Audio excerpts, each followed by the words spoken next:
Zion Williamson has been on a tear this season for the New Orleans Pelicans. With being much more healthy and an increasing role on the team, Zion is adapting to what defenses throw at him. Zion Williamson this season is averaging 25 points, 6.8 rebounds, and 3.1 assists on an efficient 61% field goal shooting, 37% three-point shooting, and 71% from the free throw line, and he has a near 66% true shooting percentage, which ranks 10th in the league. This is just Zion's second season and he is already a 25 points per game guy, and it is very scary because Zion is dominating the game without utilizing much of his jump shot. According to Cleaning the Glass, 83% of Zion's shots comes at the rim, 13% of his shots comes in the mid-range, mostly in the short mid-range in the paint, and 3% of Zion's shots are from 3. This formula has worked out as he shoots it at 65% at the rim, 49% in the mid-range, and 37% from 3. Zion's ability to absorb contact and still finish, as well as have a nice touch inside, are key factors as to why he is dominant as a 6'6" inside player.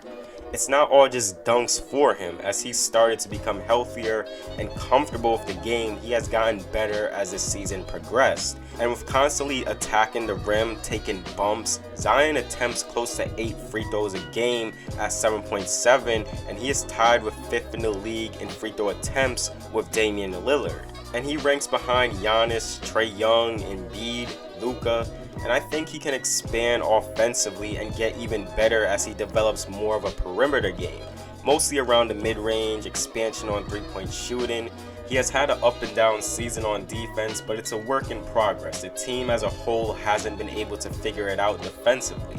But the dude is only 20 years old and has played only 51 games in the NBA. We are going to see this dude get better and better as the years progress.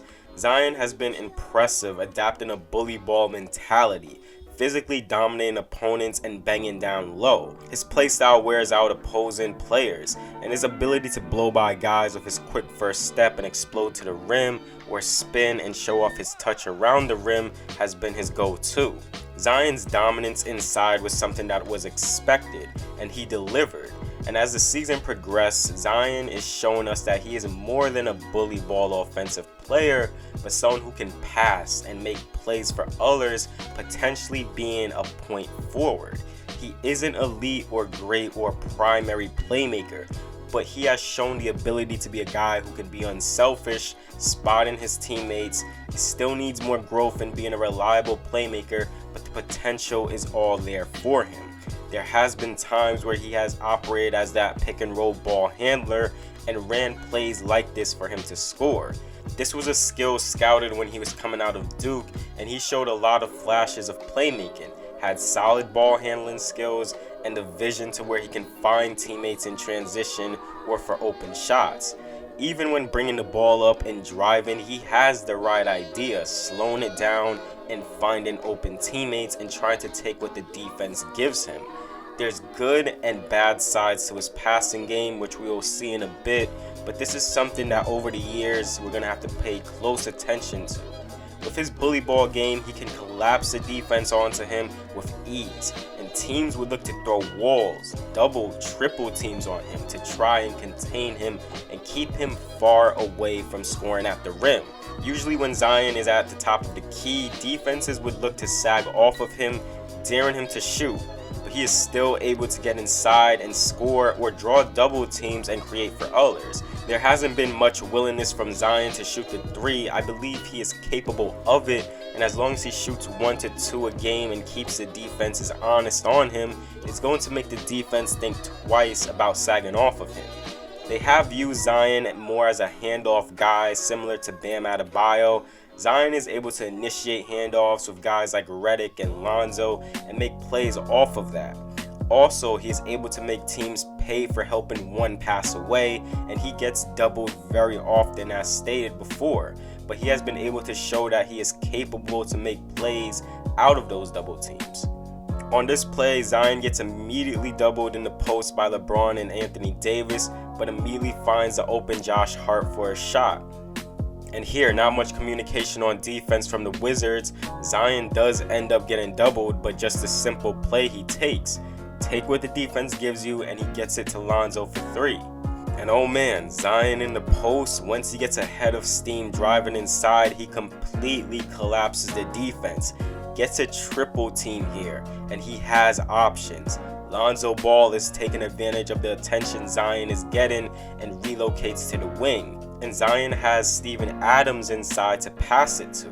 Zion stays control and makes this inside pass around Giannis to Steven Adams for the layup. And here, Zion gets a screen from Redick and immediately gets double teamed. He was killing the Grizzlies at the rim this game. Tyus Jones rotates over to cover Redick, and the double team is pressuring Zion. Grizzlies even throw their big to help over as well, but Zion stays patient. JJ Redick comes over and spots up, taking advantage of a ball watching Tyus Jones, and Zion spots him over the double team for 3. On this pick and roll play with Bledsoe and Zion, Zion is able to collapse the defense onto him and have Al Horford help off of Steven Adams. Zion gets doubled and is able to go up with Horford, but he finds a very small passing window and dumps it off to Steven Adams for the layup. And here, Zion has a mismatch on Terry Rozier. The Hornets are in a tough spot, and once Zion touches this ball, Devontae Graham runs immediately from the corner to help. The Hornets are able to get Biyombo on Zion. The spacing actually gets pretty bad, which has been a problem for the offense for the Pelicans when Steven Adams comes into the paint and takes away room for Zion to operate. Multiple Hornets are there to challenge a Zion shot, but Zion is able to spot the open Bledsoe on the money in the corner for 3.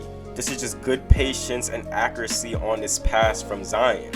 On this play, Zion gets a screen from JJ Redick, and once he starts driving to the rim the entire right side of the court, the defense is expecting him to drive in, so he gets double teamed, and Frank Kaminsky even comes over to help take away the potential drive. But Zion takes what the defense gives him, and Redick is open for 3. And here is some of that transition play from Zion. Throws a bounce pass on the break to Jackson Hayes for the and 1. And on this transition play, he throws a bullet of a pass through the defense to his teammate for the layup. That's something he was most notable for doing in college. Zion so far has shown the capability of decision making on the fly and taking what the defense gives him. But he hasn't been perfect, as he averages 2.3 turnovers while averaging 3.1 assists. A majority of these turnovers seem to be him just losing the ball, and at times he is barreling out of control and just lose the ball. And the Pelicans haven't been the most consistent team. Earlier in the season, this was evident as Zion would set up teammates, but it just wasn't dropping for them. Majority of his assists are from 3, so when he is working and driving to the paint near the rim and that help defender comes over to help, it would usually be off of a shooter at 3. But the Pelicans' 3-point shooters have been up and down this season for the most part. But what I've noticed from Zion is that when he is matched with a good one-on-one defender, he sometimes tends to fold in these situations, making bad decisions and passes. Here he is met by good defense, and Zion can't power his way or finesse over the defender. This results in Zion throwing this poor pass that gets picked off. And here he's met again with good defense from Marvin Bagley. Can't really overpower or finesse the player, and he ends up doing a driving out of bounds pass to the corner, but it gets picked off by De'Aaron Fox. He does this again on this play, being guarded by Jay Crowder, drives near out of bounds and tries to get this pass to Lonzo in the corner, and it gets picked off. But for the most part, he has been solid in his passing, and it has actually gotten better as the season progressed. He has his own gravity. He does seem like a guy who can average 5 to 7 assists a night in his prime, and as his offensive game grows and his supporting cast grows, he will be an even more dangerous player. That will wrap it up for this video. If you did like the video, please do give it a like, and if you haven't done so already, subscribe. I do more content like this, and any support on the channel is truly appreciated. And with all that being said, thank you guys for watching this video.